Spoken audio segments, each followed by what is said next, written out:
অনুরোধ করি যুবক, প্লিজ যুবক, হৃদয়টাকে মেরে ফেলিও না। তুমি দেখো না, তোমার বয়স 22, 10 বছর বয়সে মা বলেছে স্কুলে যা, মাদ্রাসা যা, মানুষ হবি, ভবিষ্যৎ ভালো হবে। তুমি শোনোনি ক্রিকেট, ফুটবল, সিনেমা, নাটক, কোথায় বিয়ে, কোথায় গায়ে হলুদ, গান বাজনা বাজিয়ে তোমার জীবন কাটাই দিছো। যুবক দেখো, 22 বছর বয়সে তুমি মূর্খ। তোমার পাশের বন্ধু পাইলট স্কুলে পড়ে, হ্যাঁ 10টা টিউশনি পড়ায়, 30,000 টাকাও কামায়।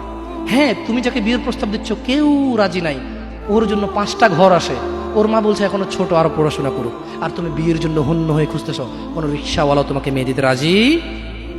তুমি দেখো 10 বছর 15 বছর বয়সে যদি মায়ের ওই কথা মেনে নিতা, তাহলে তুমি আজকে উপকৃত থাকতা। আমি জামশেদ মজুমদার 27 বছর বয়সে এসে তোমাকে বলছি তুমি গান বাজনা ছেড়ে দাও। ইনশাআল্লাহ 60 বছর পরে মারা গেলে, 30 বছর পরে মারা গেলে, 70 বছর পরে মারা গেলে ওই উপকৃত হবা। আর তা না হলে এই গান বাজনার সাথে তুমি তোমাকে ধ্বংস করে দিচ্ছ। যেদিন নিঃশ্বাস বন্ধ হয়ে যাবে সেদিন হলেও বুঝবা, বুঝতে তোমাকে হবেই। জমিনের উপরে বোঝো অথবা জমিনের নিচে বোঝো, বুঝতে তুমি হবে।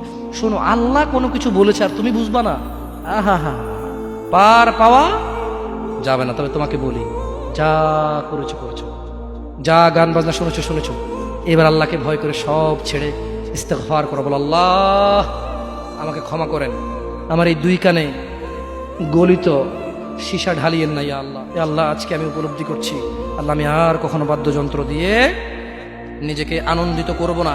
এই হারাম যা আপনার এত আপনাকে রাগান্বিত করে, আমি আর কোনোদিন এই হারাম দিয়ে নিজেকে আনন্দিত করব না।